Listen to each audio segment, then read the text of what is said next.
Moja kati ya tukio kubwa sana ambalo limeweza kutokea usiku wa kuamkia leo majira fulani ya saa mbili na nusu, of course, kutoka kwenye ukurasa wa Instagram wa Barnaba ameweza kutusanua namna ambavyo limeweza kutokea tukio kubwa ambalo limemuumiza sana kwenye moyo wake.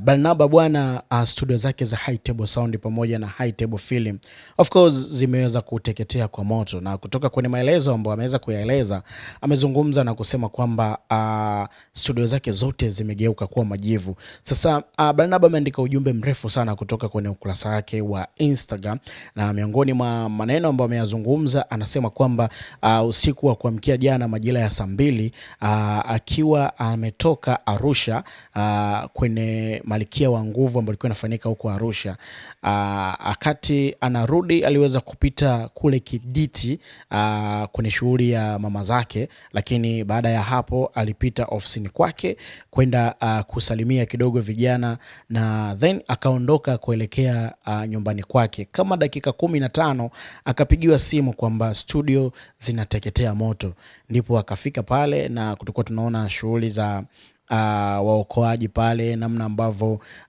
zima moto imefanya kazi kubwa na vitu kama hivi hapo. So Barnaba ameeleza kwa uchungu sana kwamba amepoteza vitu vingi sana, na kama wiki mbili zilizopita ameweza kufanya devoration yani ameweza kufanya marekebisho, kutoa vitu vya zamani kuweka vitu vipya, na studio zikawa ziko nzuri kabisa na kila kitu kikakaa poa. Tunafahamu kwamba Barnaba sasa hivi anajishughulika sana pia na kwenye upande wa film, na siku ya kesho alikuwa anahitaji kwenda kutoa kufanya press. I mean kwamba siku ya leo alikuwa anahitaji kufanya press pale Selena Hotel kwa ajili ya kutambulisha series yake mpya, au sio? Sasa kwa namna hiyo pana Barnaba ameweza kustopisha kila kitu ili aweze kukaa sawa. Sasa hivi anasema kwamba akili yake haiko sawa kabisa, hivyo anaomba radhi kwa kila kitu ambacho kitenda kusimama. Lakini ukipita kwenye upande wa comment tutaona mastaa wengi sana wameweza kutoa pole. Tunamuona Kajala, tunamuona Mina Ali, Jacqueline Wolper, Zuchu pia of course wameweza kumpa pole Barnaba kwa sababu ya vile ambavyo wamekuwa wakikaa naye pamoja nini na vitu kama hivi hapo.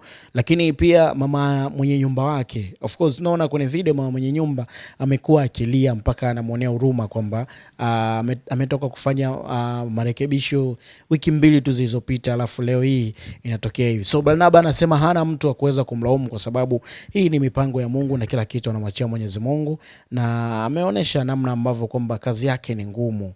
Kwa hiyo anajua Mungu kaleta hili lina sababu yake. Bana, wewe pia kama hujakutana na hizi clip, pita kwenye ukurasa wa Instagram kwake Barnaba, utakutana nazo pale, alafu kila kitu kitakuwa sawa. Utaacha comment yako hapo. Issue Boy Drama kutoka Drama Media.